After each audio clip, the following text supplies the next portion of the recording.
welcome back to the Noticed vlog, and this week you are getting a full behind the scenes of what it takes to market a multi-million-pound marketing agency.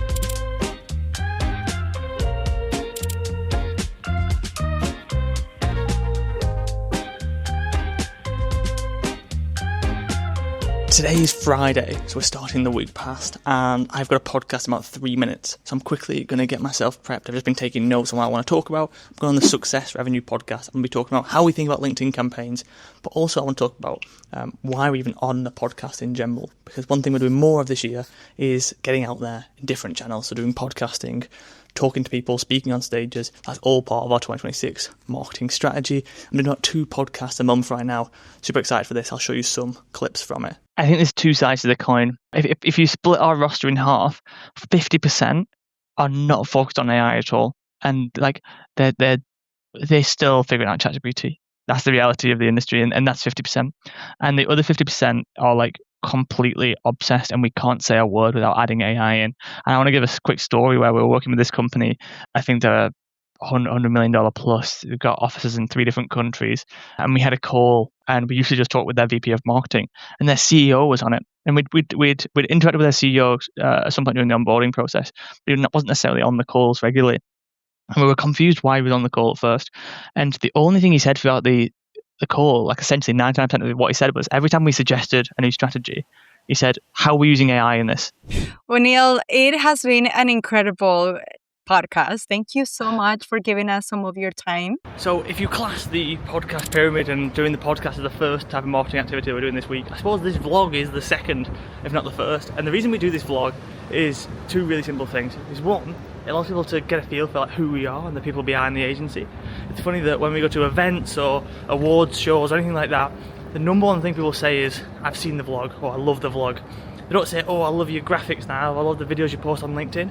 It's always about this vlog, which I think is just a great signal that people can get to know us. It really resonates. And the second thing is just giving you some like long form content to watch about the agency. You can see the workings, how we think about things, our thought processes. I think it's so underrated. It probably takes us, it does take us probably 4 or 5 hours a week, and with the editing and the filming and the effort of myself or Morgan to be on camera, but we're getting better at it. So this is something we do every single week. The odd week we will miss, like a Tuesday. I think we actually missed last Tuesday when this goes out, but the really simple thing is to just vlog what we do this week, share a couple of lessons we've learned, and get it on camera. And like I said, it's resonated so much, and I'd love to know how many people actually watch this, and this is the number one piece of content they watch from the agency. The reason we did this was pre-validated as well. It was a GOAT agency that became renowned for their like agency vlog. It wasn't necessarily a massively high-performing vlog where like it did like hundreds of thousands of views every week.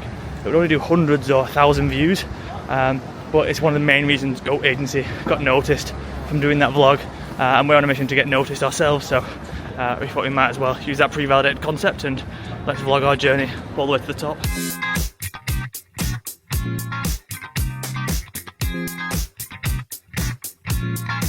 I feel like there's a gazillion things like that are like not on my to-do list, but like in and around it. The blog section is one of them, because like as we've changed our like value proposition to be more LinkedIn focused, like I think it's called like Insights Hub or something, but it's just a blog on a website. Like it just doesn't really translate well to what we want to be talking about. So yeah, it's definitely not in my top 3 priorities, but like we should probably be adding at least 1 a month realistically. What you just saw there was essentially the third marketing activity that we do on a week-to-week basis, and that was our founder-led content. So I was on a call with Philippa in our team, and her role is essentially be the forcing function right now of the content we get out from an internal perspective, so across our company page, but also from mine and Morgan's page. So a lot of the content you'll see across my LinkedIn profile, Philippa will support in creating that, whether that's coming up with the idea behind it and then working with me to craft the actual concept and content, or just creating the graphic from an idea that I sent her. So I do a 30-minute call with her every single Monday, and I do another one on Thursday. On Monday, we essentially chat about ideas. She brings some ideas to the table, tells me what's working with other people in our niche, ideas that I could possibly use for content this week. But on Thursday, we review all the content, any graphics that she created, If our video editor has edited any videos, we go through those as well. And I'll show you a Kanban board on screen right now. But in Basecamp, our project management software, I have 4 different Kanban boards, which are all the content I get out across, essentially as a promoter of the company. It's founder-led content. I've got a video Kanban, and right now we have 13 different videos I need to script, 2 that I need to record, 5 currently being edited, and 7 that I have to write copy for. YouTube, we've got 10 ideas in there, 1 that's recorded, 1 that's being edited, and then in content I literally have 3 with graphic design, 11 ready for approval, 8 needing to write copy. It's an absolute content machine. That's just from my content, not to mention Morgan's other company page. A lot of people will say like, oh yeah, I see Noticed everywhere, or oh, I know Noticed from LinkedIn. Yeah, it takes a lot of effort for us to do that. And this year we're going even harder. You're going to see more content from us, but this is a massive forcing function of that. Is having Philippa there to support us and really drive our content focus forward as well. So I'm about to do a live with Sam Winsbury from Karogo, Alex Vaca from Cold IQ, and Louis Butterfield as well. And it's all about how we sign clients in our agency. And this is another one of our marketing activities we're pushing a lot of in 2026, and that is collaborations. I think it's such an underrated tactic. It's something to collaborate with people, one, who aren't necessarily competing in your industry, so do like slightly different takes. So we don't compete with an SEO agency, so why not collaborate with an SEO agency? But also even people that you don't necessarily see as competitors. Cold IQ and Karoga both offer very similar services to us, but there's enough fish in the ocean for everyone to eat. But a simple way to get more people into your ecosystem is just to collaborate with other people and get your name out there. I was watching this podcast the other day. It was Greg Eisenberg's Startup Ideas podcast. And a really common theme they talk about on there, and they were talking about in this episode, was the importance of getting people into your ecosystem. From a marketing perspective, we have our sales function and we have our lead generating activities that we do, but you also have to do essentially top of funnel activities. Just get people to know you, like hear of your name, get into your ecosystem, and then you can essentially push them further down the funnel with more focused and targeted content. And these collaborations are a prime example, just getting people into our ecosystem. I bet there's going to be 300 people live there on LinkedIn. Let's say maybe 50, 100 of them already know me. But there's another 200 people there that have never heard of me before and will now know of me and Noticed off the back of it as well. Not to mention the thousands of other people that will have seen Alex's, Cold IQ's, Louis, Sam's posts about the event that included my photo in it, my face, and tagging me as well. So a really simple way to get more people into your ecosystem is just to collaborate with, one, people who you aren't competing with in your industry, or virtually people in other industries that work with a similar target audience to you.